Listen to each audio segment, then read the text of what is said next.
Thank you all for joining us here at I-80 Sports, where today we continue our 32-part 2021 team previews. Today's team, the Minnesota Wild. Thank you all for joining us here again at I-80 Sports.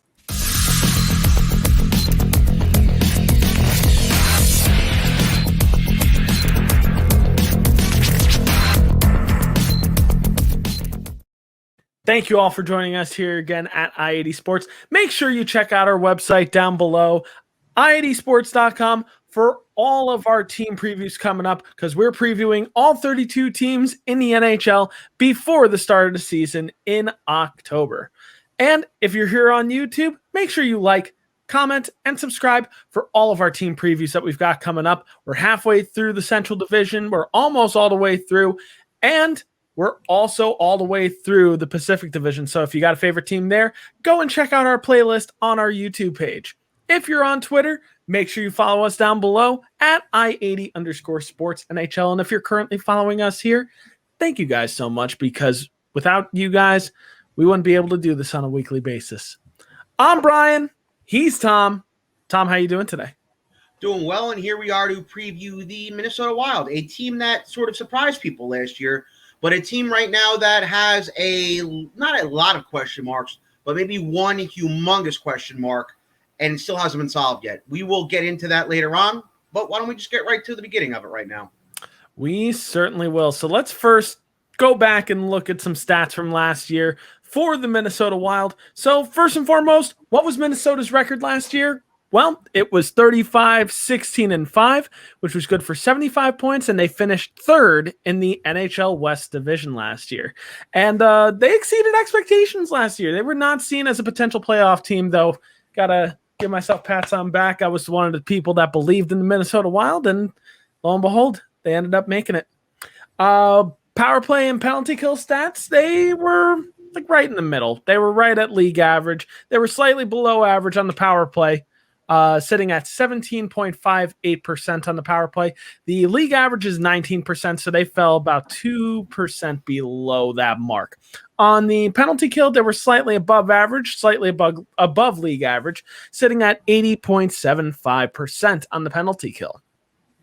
Leading scorers for the Minnesota Wild, we had the Calder Trophy winner from last year for the Rookie of the Year, Kirill Kaprizov with 50 points, then Kevin Fiala with 40 points, and former Ranger Tom, Matt Zuccarello, with 35 points. So interesting to see him in that upper echelon there. I like Zuccarello, but I wasn't a Zook Colty. I wasn't one of the people crying like a baby when they traded him either. So I mean, you were one of the people just going Zook at every single Rangers game. I like Zuccarello. I liked that he did what he like. I liked that he did what he did there. But I mean, come on, I wasn't hailing Matt Zuccarello as another Jean Rattel or another Mark Messier, you know. I get that. Some key additions and subtractions here for the Minnesota Wild. On the addition side, we had some really kind of bolstering the decor here. Dmitry Kulikov, Alex Goligoski, John Merrill, and Frederick Gaudreau. And on the subtraction side of thing, the era has ended. Zach Parise and Ryan Suter both bought out this season, with also other subtractions such as Nick Bonino, Ian Cole, Brad Hunt, Marcus Johansson, Matt Bartowski, and Carson Soucy to the expansion draft. Carson Soucy is now a Seattle Kraken. So some pretty interesting additions and subtractions, pretty interesting on both sides here. But now we got to talk about some X factors on the current Minnesota Wilds team. And when we're talking about X factors, no, we are not talking about NHL 22 X factors, of course. We are talking about our own brand of X factors, who we feel is important and paramount to the team's success this year. Tom, as usual, I've done enough talking here. It's time to hear from you. Who do you feel are X factors on this Minnesota Wild team? Well, one thing that comes into mind first for me really isn't a single player that comes to mind first for me. It's just sort of the leadership and the direction of the team in general. I mean, they've always kind of been a very veteran-heavy team. We spoke about guys like Zach Parise and Ryan Suter, who left for many, many years. They also had Eric Stahl. Eric Stahl. I was about to say Mark Stahl. It was Eric Stahl. I don't know why I get them confused, was there as well. This team with their younger players always had veteran guys who had been there before. It's a sort of lean on. They're not there anymore. So it's going to be real interesting this year to see how this team deals with adversity when you don't have guys like that to lean on anymore. And they're going to need – I know Jared Spurgeon's the captain, and he's a good player and whatnot, but Jared Spurgeon doesn't have nearly the experience that guys like, say, Zach Parise, Ryan Suter, Eric Staal, and then also somebody who was there up until 2 years ago. There was a longtime captain, Mikko Koivu have, He just doesn't have that. It's not a knock on him. Still a pretty good player, but he's not – he doesn't have the experience level that, say, those guys had when they were there. One actual player that kept popping in my mind here is Matt Dumba. His name was thrown around in trade rumors, here and there over the past few years. And if a team falters in this division, and this division is wide open with the exception of two teams, the Colorado Avalanche, who are more than likely going to finish in first, and the Arizona Coyotes, who are more than likely going to finish in last. So those middle six spots can be anybody's, depending on how hot or how cold you get.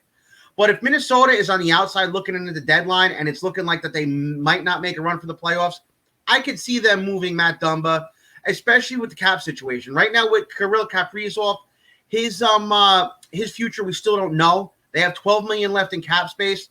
If they use all of it or most of it on him, they're going to need cap relief somewhere, and Matt Dumba might be the guy that they may need to move out in order to get that cap relief. So just something to look at if the team does indeed falter during the season. Yeah, and that being said, when it comes to Matt Dumba, he's also no slouch on defense. I mean, yeah, the past couple of years he's had not the greatest of numbers. His last real great year in terms of numbers was 2018-2019, where unfortunately he sat a good chunk of the season. But before he sat, 22 points in 32 games, was doing fantastic as a member of the Minnesota Wild at that point. But then the past 2 years, 24 points in 69 games in 2019, 2020. And then 21 points in 51 games this past year as a member of the Minnesota Wild. But one thing to keep in mind, his last full season, which was 2017-2018, he put up 50 points in that season, which as a defenseman in today's game you're crushing it at that point. You're doing a great job. So Matt Dumba is certainly an X factor on this team. What I also wanted to address here is the Zach Parise and Ryan Suter era is over, like officially over at this point for Minnesota, which signals a changing of the guard in Minnesota. One obvious X factor that comes to my mind is the current captain of the team, Jared Spurgeon. And Spurgeon will likely get defense line 2 minutes. Like, he's going to play in that top 4, but he's also most likely going to quarterback power play unit 1 for the Minnesota Wild. So that is really, really important to look out for anybody who's looking for somebody to produce on the defensive side in fantasy. Jared Spurgeon could be a really, really good option there. And he's no slouch in terms of offensive numbers. He's got 305 points in his career to date. Another X factor in my mind is Kevin Fiala. And Fiala has done nothing but produce since joining the Minnesota Wild in 2018. He's had 107 points in 133 games as a member of the Minnesota Wild, compared to 97 points in 204 games with the Nashville Predators. Sorry, Nashville Predators fans. But Fiala has had back-to-back 40-point seasons. So I think he could have a career year for his age 25 season. It's just going to be left to be seen just how much he can produce this year. Next, we're going to talk about some breakout candidates for the Minnesota Wild. And when we're thinking about breakout candidates, we're thinking about somebody who maybe could be an up-and-coming rookie or could have a career year where they might not have had quite a big career year yet. Tom, who in your mind is a breakout candidate or candidates for the Minnesota Wild? Okay, well, one who comes to mind here is Matthew Boldy. Boldy's he's another part of that 2019 American Generational Draft where we had quite a few Americans go in that first round. He had 18 points in 14 games last year in Iowa at the AHL. And should Kaprizov not be back, Boldy may slide into his spot on the second line. A positive about Boldy is this. He's American, number one, and number two, he didn't play Canadian junior. So he can be used in the AHL this year should they deem he's not good enough to play on the big club to start. But I do really think that, that he's definitely has a chance to break out over a point per game in the AHL. Will he go at a point per game pace in the NHL? Probably not. But, if he can be a 50-point guy this year, in my mind, that's good enough. If he's getting those top 6 minutes, if Kaprizov's not around, if he can get himself in the upwards of 60 to 65, I feel like that's good enough. I feel like, that's what you signed for with this kid. And, hopefully he can improve on that. Yeah, I completely agree. For me, I'm going to, hop right on your bandwagon there and say Matthew Boldy as well. And as Tom alluded to before, you put it perfectly. Boldy is a highly anticipated prospect for the Minnesota Wild, and he could potentially be a Kaprizov clone, which is really good to hear for those that are worried about Kaprizov not being a member of the Minnesota Wild this upcoming year. But I got to give 2 honorable mentions here. So an honorable mention first, I'm going to give to Marco Rossi, who could make the lineup out of camp, but we'll just see. After battling COVID in January, which sidelined him indefinitely, he started on ice training this past June, and the general manager, Bill Guerin, remarked that he's been making very good progress, and he's back on track now in his development to not only battle for a spot out of camp, but also potentially make the roster for Team Austria for the Winter Olympics. It's exciting stuff for him right now. Another honorable mention I'm going to put out here is Jordan Greenway, who I think could see plenty of time on that top line for the Minnesota Wild this year. At 23 years old last year, he had 32 points in 56 games, 6 goals, and 26 assists. He was quite the playmaker, which is weird to look for him because dude is 6'6". A guy that size you'd think is more of the enforcer type, but no, he was quite the playmaker last year for Minnesota.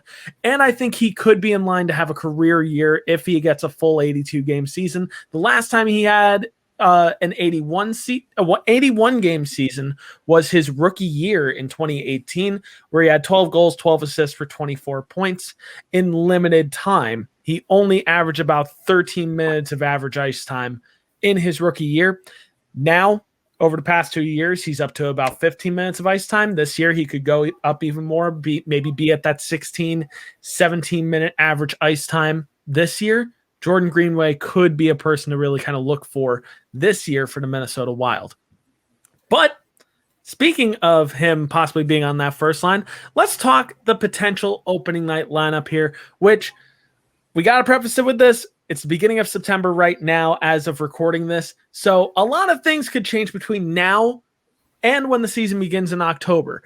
We just have to see. We're also assuming that Kirill Kaprizov does in fact end up on the opening night lineup for the Minnesota Wild right now. We're going to be cautiously optimistic here and just assume that he's going to be in the lineup on day 1 of the season. So with that being said, what could the opening night lineup potentially look like for the Minnesota Wild? Well, got to start off, as always, with forward line 1.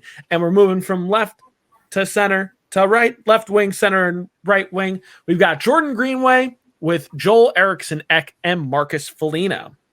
Moving on to line 2, Kirill Kaprizov, the Calder Trophy winner from last year, as we mentioned before, with Victor Rask and Matt Zuccarello. On to line 3, we've got the rookie Matthew Boldy with Ryan Hartman and Kevin Fiala. And then moving on to line 4, we've got Nico Sturm, Frederick Goudreau, and Nick Bukestad. Moving on to the first line of defense, we've got Jonas Brodin with Matt Dumba. Not a bad first defense pairing there. Moving on to defense line 2, Alex Goligoski with Jared Spurgeon. Another decent line there.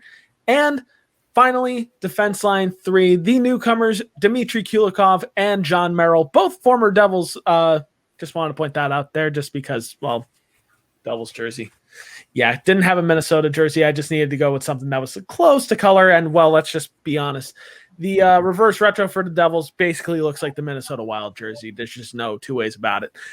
And then lastly, the goaltending. I decided to kind of go a 1A, 1B situation here because I honestly think between Cam Talbot and Kaapo Kähkönen, I think they're going to get close to an even split, maybe 55-45 in favor of Cam Talbot.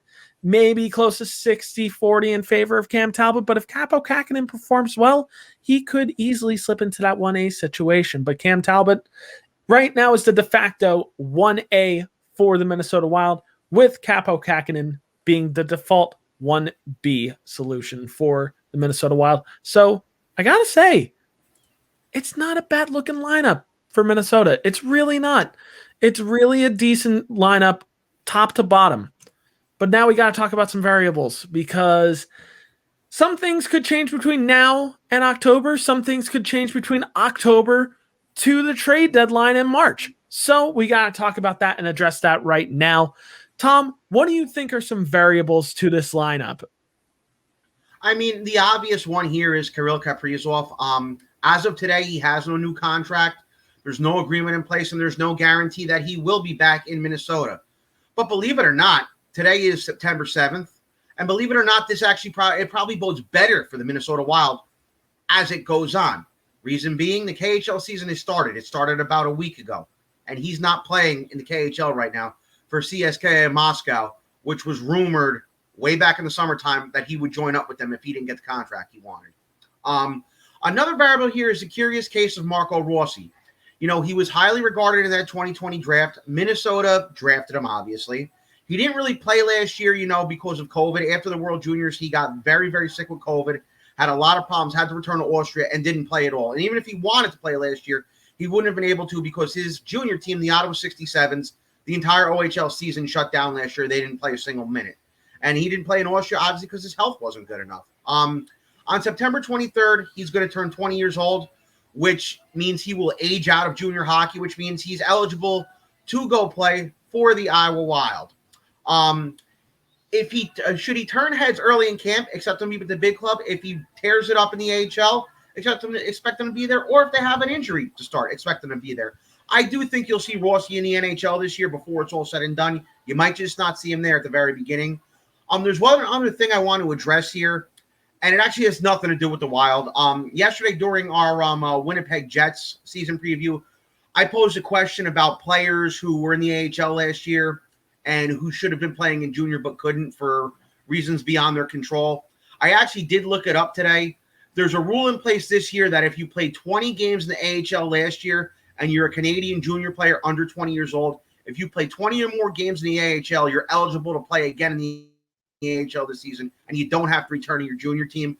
I thought this might be a problem with Rossi until I looked his birthday up. And like I said before, I hate to sound like a broken record. He is aged out of the OHL, so he can no longer play there. So he will definitely be in the AHL and possibly the NHL. Yeah, and I agree completely with your assessment there. It's going to be interesting to see with Kaprizov and with Rossi.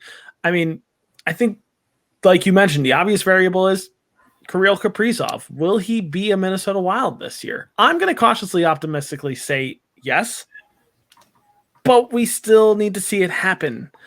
Also, just from looking up and down this lineup is not bad whatsoever, but this team is hurting up the middle. Even if Rossi cracks this lineup, which if he cracks this lineup is likely going to be lining up at center. But you look up and down at that center depth, your best center is Joel Eriksson-Ek, which is fine. Eriksson-Ek is a perfectly fine NHL player. Is he a top-line center? Maybe not. He might not necessarily be a top-line center, but you're fine right now if he is. But you're kind of hoping that Marco Rossi eventually takes that role in the next few years. That being said, they're still hurting up the middle. You've got between... Sorry, I lost my train of thought there. Between Eriksson-Ek, Rask, Hartman, and... Oh, God. Who was the other person I mentioned? Frederick Gaudreau. Rossi could fill into that top 9 role, but he might need a little bit more seasoning. Could Minnesota go out and find another center in the meanwhile? Could they go out and maybe pick up Ryan Donato, who's still sitting out in free agency, who they also had in the past? It's left to be seen what happens there. Needless to say, though, I really do like Minnesota's lineup this year. The other thing I will mention here is, could Caitlin Addison, who is another one of their top prospects on defense. Could he eventually get a cup of coffee this year at the NHL level? He's 21 years old. It's possible that he could be ready come maybe middle of the year, maybe towards the end of the year after the Olympic break. That's going to be another thing to watch for the Minnesota Wild this year. But it's time to move on to our last segment, our question of the day, which the question of the day remains the same as always.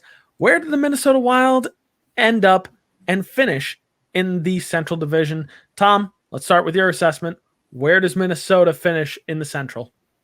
It's hard for me to put my finger on it. Like I said, the biggest variable, the biggest question mark is, where is Kirill Kaprizov? That's the thing. No one knows. Is he going to be there on day one of camp? Is he not? Will he sign before the season? Will he hold out? And here's a whole nother thing that we haven't addressed, that nobody has really addressed, and it's a huge elephant in the room with him.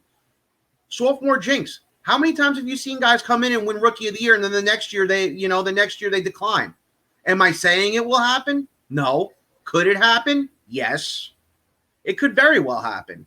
So with or without Kaprizov, and just with this weak center depth, we don't know what's going to happen with Rossi. The cap situation isn't good, especially if they give Kaprizov the money he wants, and they have to move Dumba out for some offensive help or just for some relief. I hate to say it, but I got to say sixth place right now. Right now, the Chicago Blackhawks and the St. Louis Blues, who we have yet to discuss, I look at those rosters, and there's just more of a short thing on those rosters right now than what I see on this one. So I'm going with sixth place. I might get crucified for this, but I'm just calling it like I see it. Hey, you guys want to comment on it, how you see it, please? I'll be very happy to discuss it with you. It's a fair assessment, and I don't begrudge it whatsoever. And I'll add this little nugget in for Kaprizov, and another player he's very similar with in terms of, Calder winning. Because the last player that I remember who won the Calder Trophy but didn't really have a hangover season the year after was the last time an undrafted rookie won the Calder Trophy, Artemi Panarin. I know him. Yeah, you know him very well. And think about the parallels with Kirill Kaprizov. The parallels are absolutely there between both of them. It's entirely possible that Kaprizov, if he plays for the Minnesota Wild this year, does not have that hangover like other rookies have. But I don't think he will, but I'm just saying there's always that potential. I don't think he will, but it's just something that hasn't been discussed. Certainly. That being said, will the Wild miss Kaprizov if he does not play? Absolutely. But you know what this team does have, and why I also gave a team like the Seattle Kraken the benefit of the doubt? Solid defense and a solid forward core.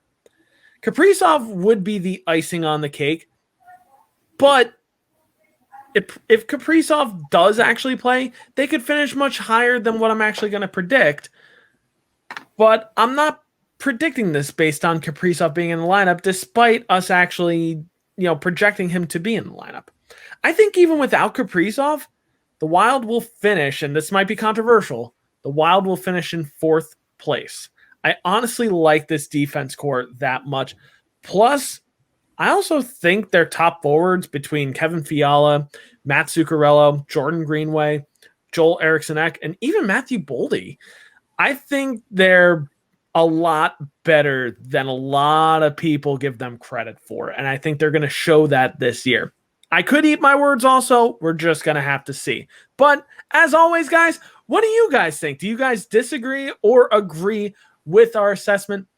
Make sure that you let us know down below in the comments section. And hey, while you're there, if you're here on YouTube, drop a like and also subscribe for all of our team previews coming up, because hey, you might not necessarily be a fan of the Minnesota Wild, but we are previewing all 32 teams leading up to the beginning of the NHL season. So you don't want to miss any of what we are covering. But you can also find all of our coverage down below at i80sports.com, where not only can you find the rest of our NHL content and team previews, NFL season is beginning this weekend, so you definitely want to make sure you check out our NFL, NCAA football, MLS, and NBA coverage there as well. And if you're on Twitter, make sure you follow us down below at i80_sportsNHL. And if you are currently following, thank you guys so much, because we greatly appreciate all of your support.